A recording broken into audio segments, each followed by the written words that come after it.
Good afternoon, everyone. Welcome to the Redesign Board. This meeting will be uploaded to the internet and will be available for viewing for 12 months. The normal Teams protocols apply, and I'm not going to go over them because you all know them by now. Morgan, any apologies for absence? We have an apology from Councillor Mackenzie. Any other apologies? So if you're not here, put your hand up, please. Declarations of interest. Are there any declarations of interest? Not from me, no. Then we'll move straight to item 3, which is workforce planning and development, the progress update. I'd really just like to highlight the huge amount of work that's been going on in this. It's really some comprehensive work. And whilst this is a single item paper, you'll notice it's really quite extensive. So there's some really good stuff in here. And I was going to have several introductions to this. I was going to start with David, but David's not here, I believe. So maybe Matt, maybe you could pick this up. Yeah, will do. Thank you, convener. And if David joins, he can take over. But I think that the main thing that we wanted to just introduce the paper on was really just to remind members where we sort of the journey we've gone on really through this project since June of last year, where this was first kicked off as a redesign board project.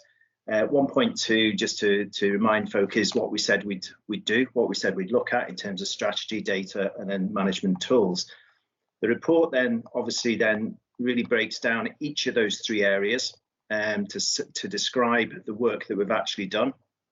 So particularly under workforce planning strategy, through manager survey, through manager workshops, what we wanted to do was check really with managers if there were any substantive changes that were required to the strategy and the objectives therein. And what we've found is, no, there aren't, but what we do need to do is thoroughly launch and communicate and act upon the strategy. So it's not saying it's not fit for purpose, it needs to be acted on. So that was really what was coming across. And I think I hope quite a useful table in 5.2. What that does is list each of the objectives and says why there isn't necessarily a need for change. However, what the endorsement or otherwise was of the cohort of managers that we're engaged with. So that's under 5.2. The next section is important in terms of the data. So item 6, and again, we knew this already, that there were deficiencies in data, but I think it was useful also to hear from managers where they sat with it. No surprises that yes, we do need to do a lot better with data. There were some specific items that we picked up in terms of where the data gaps were, which in many ways, again, wasn't necessarily telling us anything new. It just validated where we believed we need to improve on. So that was the data side. And I think importantly, what we're trying to do short term is fix some of the data that we've got. So we're not waiting too much longer to have reasonable or decent data that's accessible to managers. So that's the work that the project team are currently progressing. And then medium to longer term, what we're looking at is a replacement system. And the thinking there is to commission a separate project on that that will look at replacing the current HR payroll system. And one of the key things that we really want to get from that is, apart from having decent, well-structured data, is the ability to access that data readily. So a manager can access that data through self-service and make good decisions, both from a service point of view, but also from a corporate perspective, so we can make good informed decisions about where we're at with the workforce and where we need to be. So that's the data side of it. And then the last section really was on management tools. And again, what we've done is, as 7.2 alludes to, is take from what the managers were telling us in through that survey and through the workshops. And then importantly, what we've done is in Appendix 1 is listed some 30-odd action points that we will now take forward. So I don't know, Liz, if you wanted to add anything further to what I've just said in terms of that recap on where we've got to and where we go next. Probably not too much to add to that, Matt, but I think it is important for everyone to understand that whilst we are bringing this particular project to a conclusion, but doing that relaunch of workforce planning, that this project really does link in with an awful lot of other work that's going on in the council just now. And as Matt said, the workforce data, so it has highlighted some of the things that we already knew, but looking at how we can improve on the delivery of data. But again, by looking at that project, what it's highlighted is that if we really want to modernise the way in which we work, the current payroll system is not fit for purpose and is not delivering that modern way of working. Hence why we're now looking at another separate project to take forward a review of the current payroll system or payroll HR system. But it does look extremely likely that we will need to move to a new payroll system to get that much more efficient modern way of working so that managers can get the information that they need when they need it, and it's not something that they have to wait on someone else generating, but also would give the added advantages of being able to have real-time data that managers can control, that you don't need, that we've got maybe much more efficient business processes. And all of that we would be looking to have delivered through a new HR payroll system. So as I say, while one project looks like it's coming to its natural end and we do that launch, there's a few other projects that are very much there and about to, I suppose, be launched, certainly the new HR payroll system. So lots going on, lots connected. Obviously the new ways in which we're working at the moment, all tied into that as well. So great opportunities here. That we've learned an awful lot from doing this work, even if it actually says, do you know what, the workforce planning strategy itself seems reasonable, few things to do, but seems reasonable. It's certainly highlighted a few other things that we're certainly going to be moving on with. Professor Carrick. Oh, sorry, I didn't realise I had my camera off. Thank you. Yes, I think that's a really good synopsis, and I'd like to commend the team. They worked really hard on this, and I think what we need to do in order for them to realise the success of this is to actually start implementing it. And I think the strategy is sound. There was nothing wrong with it 2 or 3 years ago. I don't think. We've reviewed it. It's fine. The problem is, like a lot of things, not everybody's either bought into it or can be bought into it because they haven't got the wherewithal, the variety of reasons for people not actually following the workforce strategy. So it needs to be effective. I think, and I appreciate COVID pressures are a huge issue here at the moment, but quite frankly, if we don't actually deal with this system issue, we're not going to get anywhere with this. We can tweak around the edges and we can make adjustments, and I agree there's lots to be done, quick wins. When I look at some of the list of recommended actions, some of them are fairly quick wins and can be dealt with quite effectively through training and so on. But I was slightly alarmed, Matt, and I'm not sure whether you meant it or not, when you said that the replacement needs to be medium to long term for the system. To be honest, that it's not a long term issue. This is a short term issue, or at the very least a short medium term issue. I think we knew we had this problem with our HR system 4 years ago. We didn't do anything about it. We put it to the bottom of the pile again. This has just highlighted it again. We have to sort the system out. If you don't have data, you can't manage effectively.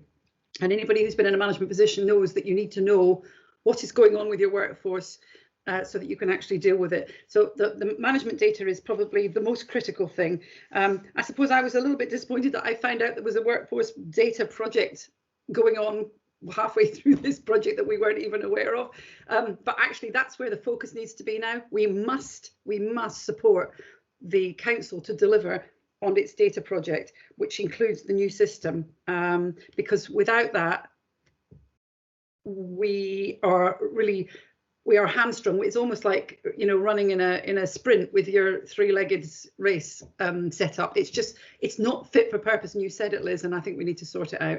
So for me, the biggest thing out of this is, what are we now going to do, and how much focus and money and resources are we going to throw at getting this right, so that we can actually do the right thing going forward?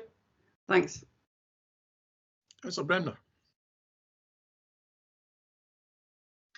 Thanks.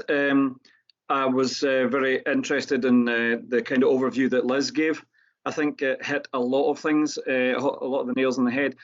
For some of us who've been working with this since the start, it has been a very fluid process, and it's been a challenge. It certainly was a challenge at the start, and as Councillor Caddick refers to there just now about understanding, you know, there was a workforce planning document that we actually had. We had the ability to be able to refer to that and look at it.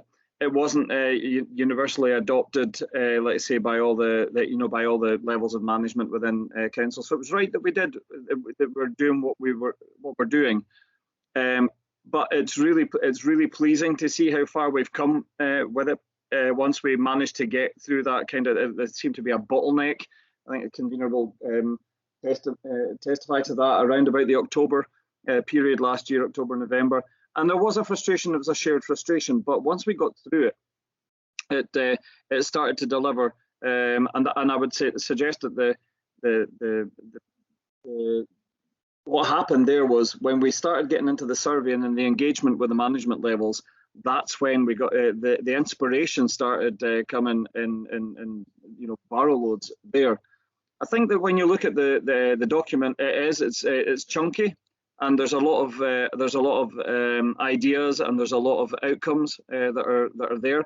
I would suggest to members that they take the time to actually look at all the information that's detailed and listed in Appendix 1, because Appendix 1 gives you by the level of detail that's in there, it gives you an overview of how far we've come. The point that Councillor Carrick was making about the data systems, that's been one of the foremost things that management have been telling us. It's one of the biggest focuses that we've had here. And so I'm not going to continue on what Carolyn's already said there just now. It's a fact. We recognise that. That came out of the survey. Management were in agreement, but I think what they're looking for is an enhanced system as well, easily accessible. I would also say my final point, convener, is that while we're looking at the short-term quick fixes, and then there are the other visions for the intermediate and the long-term focus. This is still the way that this has been set up. The workforce planning strategy here doesn't allow it to be right. We've done it. Close it off. Thank you very much. Good night and goodbye. It's a fluid process. We know that this is going to continue to be a fluid process, and I think that that's where the last workshop planning strategy didn't quite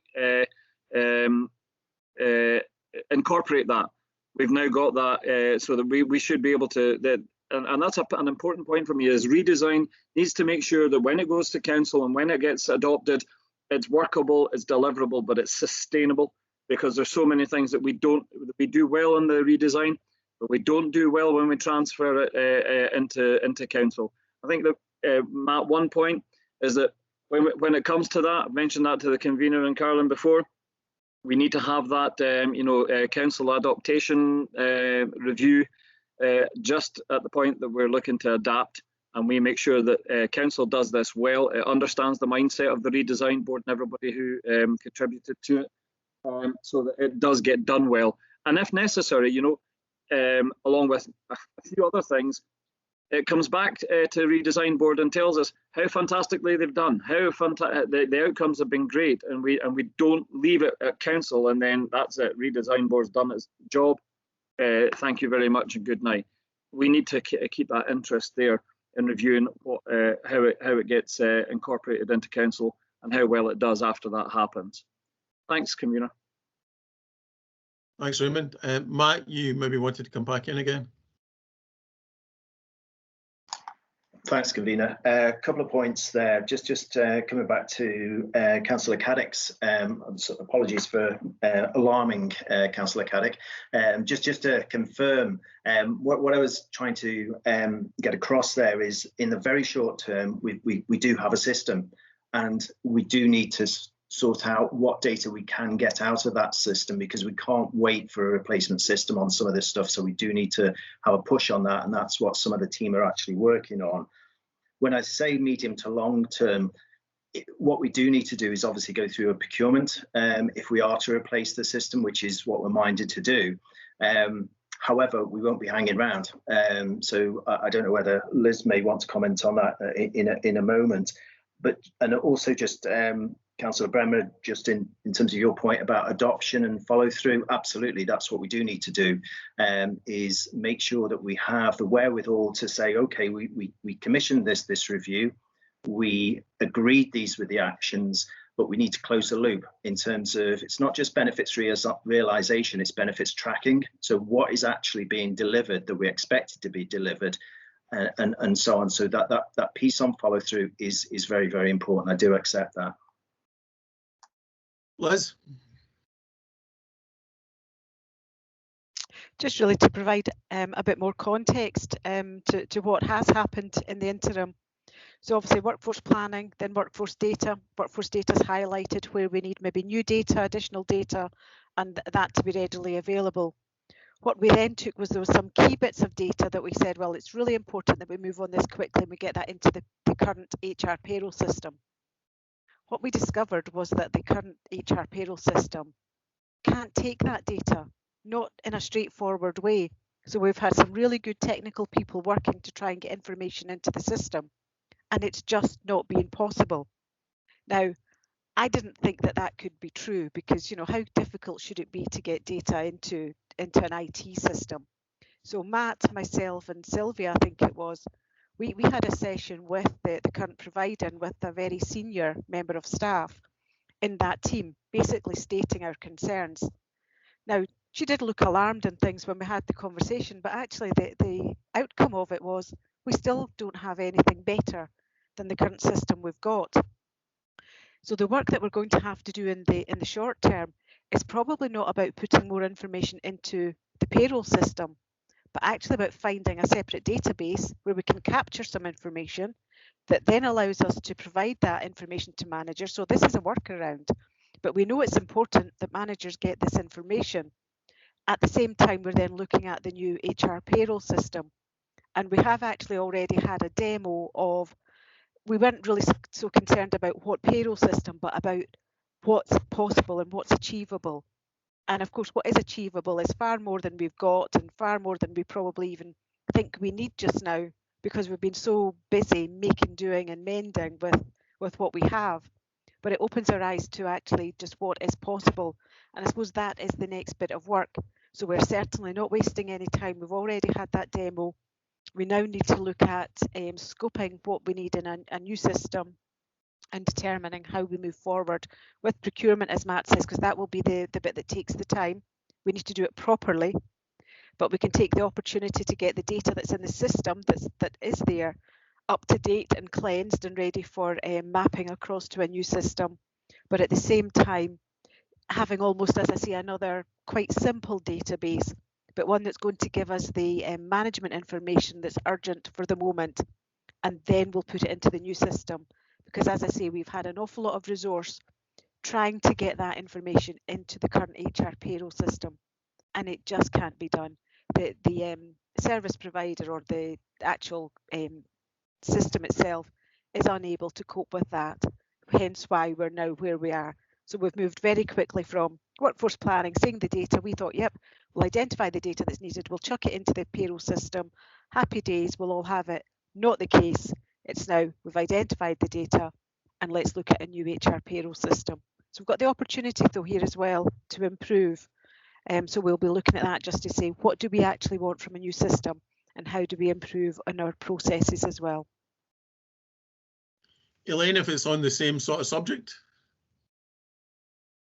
Well, no, it's just to say that we will be reviewing this information that's gone into Appendix 1, and that will form part of, in addition to the data project Liz is talking about and the renewal of the system, we will build that in as part of our service plan to prioritise the work and monitor it that way. So it is giving the assurance that we are able to take things forward and get the quick hits and wins, but also prioritise the work for the future along with the data work. Thanks. Councillor Coburn. Thank you, and thank you for the paper. Just bear with me, please. I've got notes that I need to read out. Just something Councillor Bremner said, that the change needs to be sustainable. I totally agree with that, but we also need to continue ongoing monitoring and review and feedback, because you've got to monitor the tweaks that you need to make to continue to build. I think it's important, it was something Liz said, and having in a previous life is trying to work out payroll things, etc. It's important that managers have access to that, and I do believe this is a priority, because we need to be seen to be supporting our line managers and working with them, because remember, a lot of our team leaders are working from home now, and that's not going to change anytime soon. So I think that is absolutely crucial that we continue to do that. So these are just some of my observations. Bear with me. Go back to the actual paper, 4.5, the workforce planning. Sorry, I need to get my post-it up. See, when you're digital, it's a real footer. You know, we have been working obviously from home for a period of time. We've had a staff that have sort of risen to the challenge and moved between teams for critical needs. So some of these staff may, this is an assumption, bear with me, may wish to stay in those teams or see the opportunity where they can be trained and supported into these areas. So I would hope that we can continue to do that. Particularly in every group, you'll find a gem of a staff member who really will be an absolute asset to supporting your team. So I hope that is going on as well. Now, your timelines, I think, is great, but bearing in mind that we're not having face-to-face meetings with staff and managers, it's sometimes good and helpful to have, for instance, say December 20 you've got there for the data requirements identified. I would hope you would identify that sooner. So could we maybe consider a RAG for this, so that it means that we're giving a set of timescales in a column here, but it's, you know, for staff members to know, well, actually, that's amber, we haven't got much to do for that, or we've got a red flag here, and it just keeps everybody engaged in what we need to pick up and run with. And I hope that makes sense, and I will stop just now. Thank you. Robert first. Hi, thanks. Can I just come back to the data and what we have on payroll? Because it was mentioned in the manager's feedback session, the PowerPoint, that the deployment portal has worked well. So we must have good data. So I suppose it's really clarity then. So how's the deployment portal worked well through COVID? And then also around data and its gathering, ERDs, there needs to be a more rigorous approach on ERDs, because through last year and COVID, ERDs, as far as I'm aware anyway, have stopped. So we've stopped gathering data about how people, you know, what skills they have.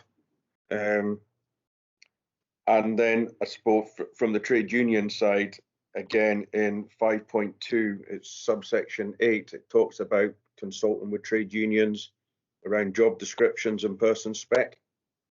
So it'd be good to get feedback on when that proposal is going to start, because if we're going to do a separate project through procurement to get a HR system, when are we going to engage with the trade unions? Councillor Boyd.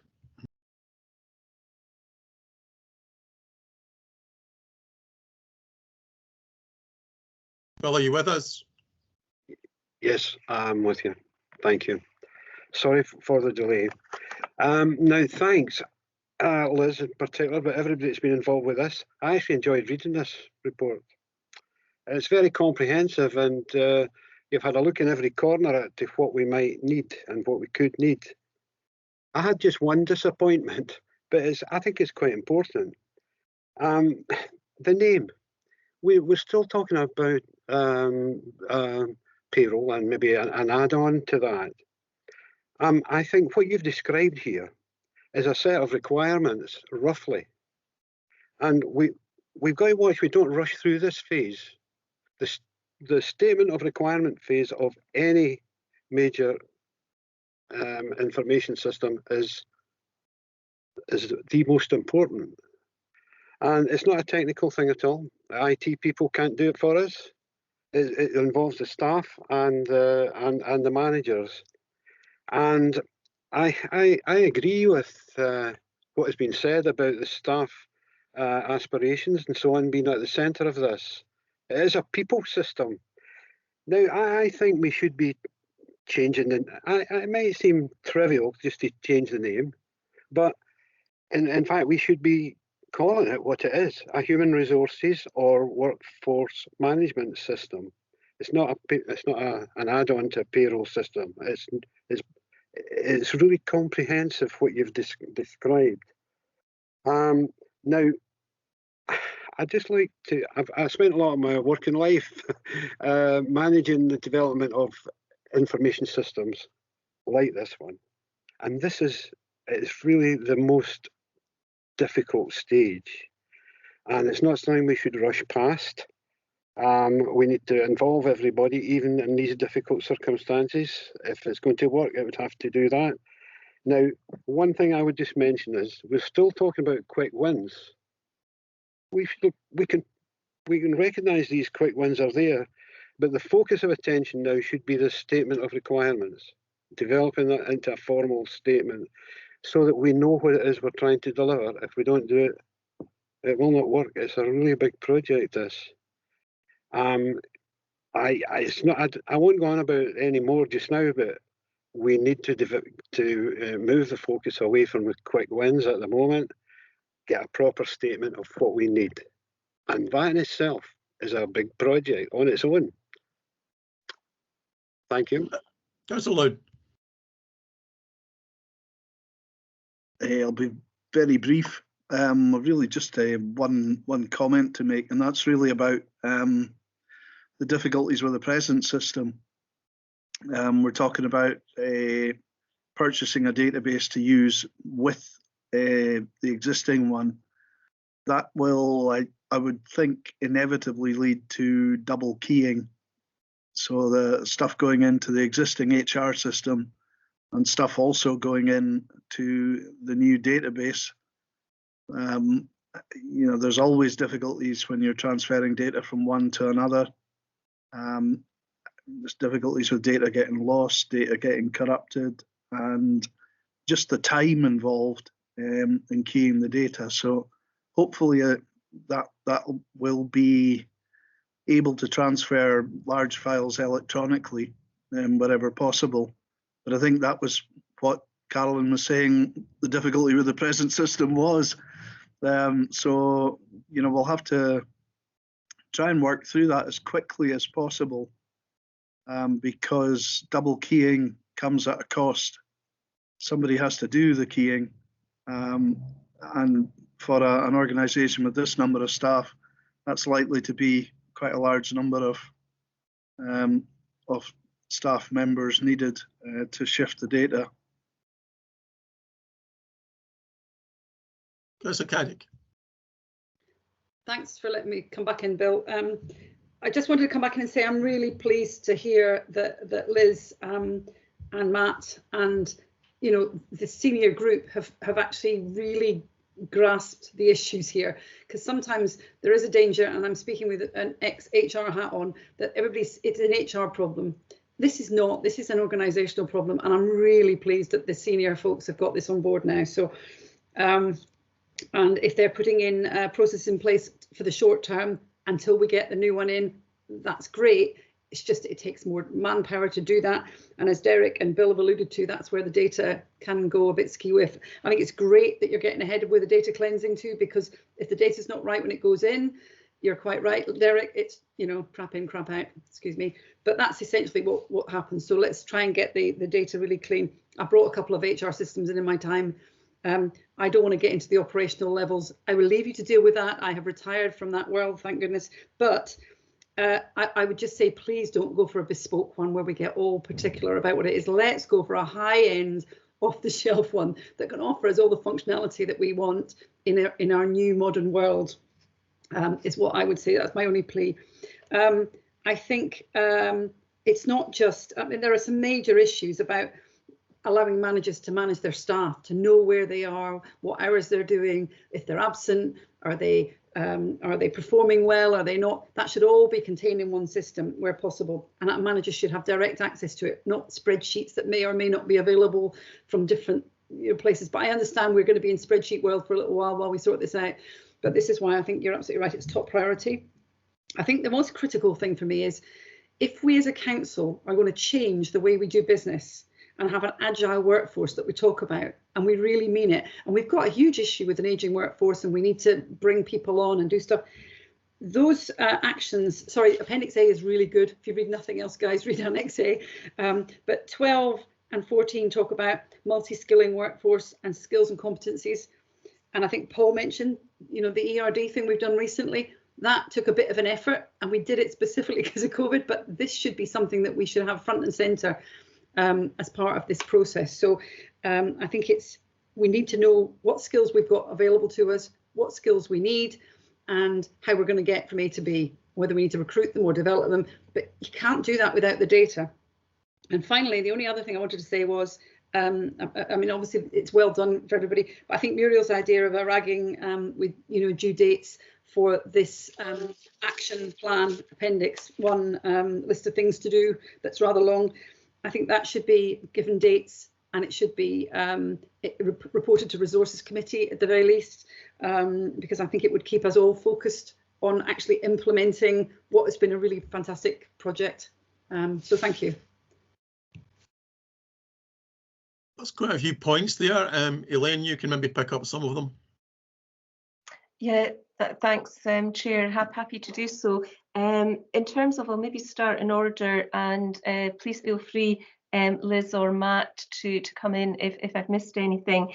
Paul, you first indicated about the deployment process and how it worked successfully. I would have to say during COVID, it was very manualised. And that's what we have to really move away from. So it was quite intensive to get that information moving, and it wasn't digital or as digital as it should be if we are relying on information coming from the pay system, so our HR system. So we do need to, that is certainly a focus, and we need to get slicker, and we know that we would be able to do that if we got that process digitalised. And that certainly is the aspiration, so we know what we're aiming for, Paul. It didn't detract from the outcome, but it obviously wasn't as efficient as it could have been. The ERDs, absolutely on board, and totally understand where you're coming from, Paul. I think that is a cultural issue in the organisation. I think we've got a way to go. It's not that we won't achieve that, but I think we do have to do still a bit of work with staff and managers in terms of changing the culture to deliver ERDs and make sure staff are undergoing ERDs. It's only decent to do that in the organisation, and I can't stress that enough. It's a fundamental thing that we should be offering staff, and the absence of it is quite evident in maybe poor management and problems arising in the workplace. So we absolutely need to tackle that, and we have got that in course in terms of what we need to do there. Consulting on the job specs, absolutely, Paul. It is about revising the way we work, and this whole redesign board is about supporting the recovery and modernising and coming up with this really, you know, good work that people are collaborating on. We would involve yourselves, Paul, in that work as unions and John. So we do need to get yourselves involved in that so that it's understood.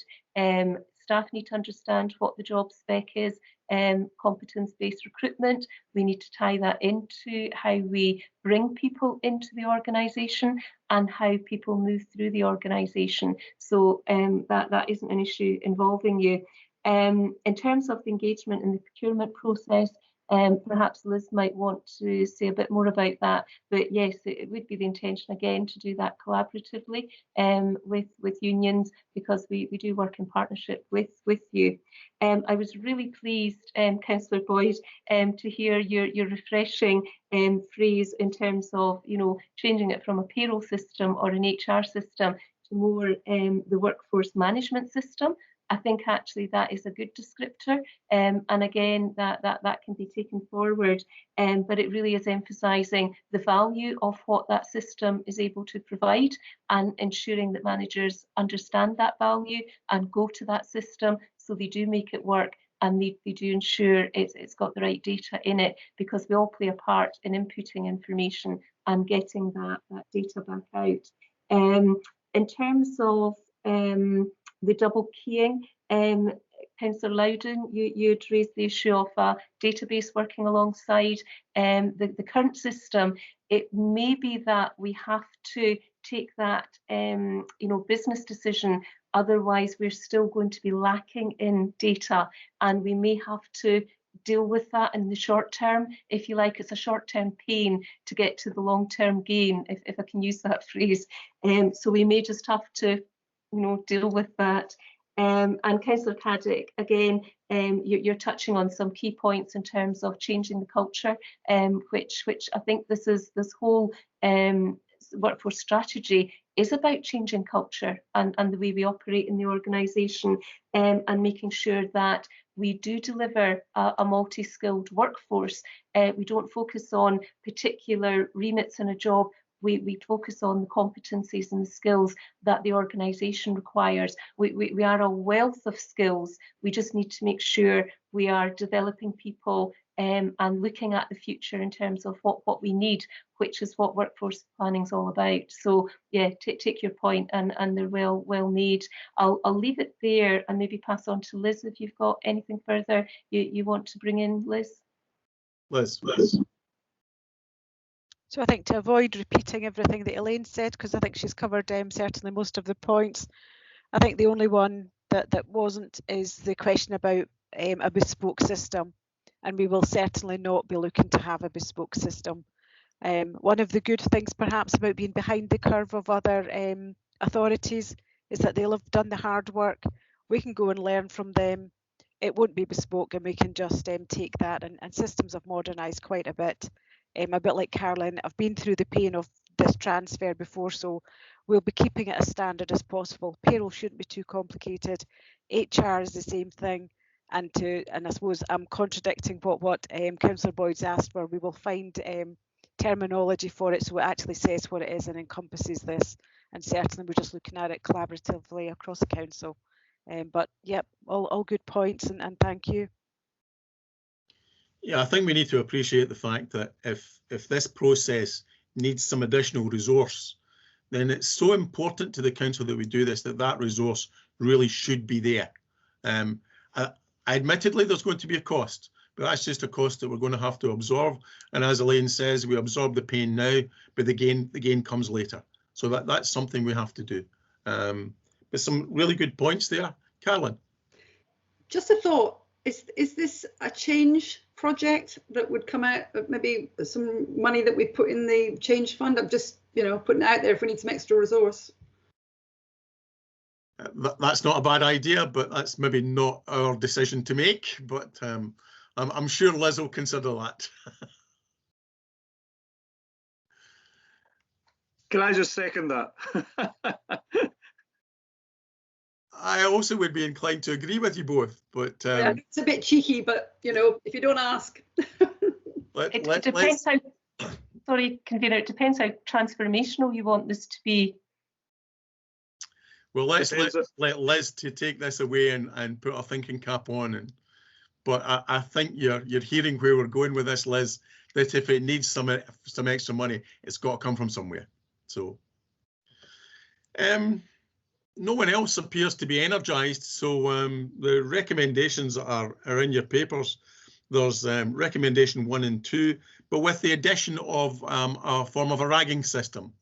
And are we happy to agree the recommendations? Thank you very much. Yep, thank you. Here endeth today's lesson. Well done.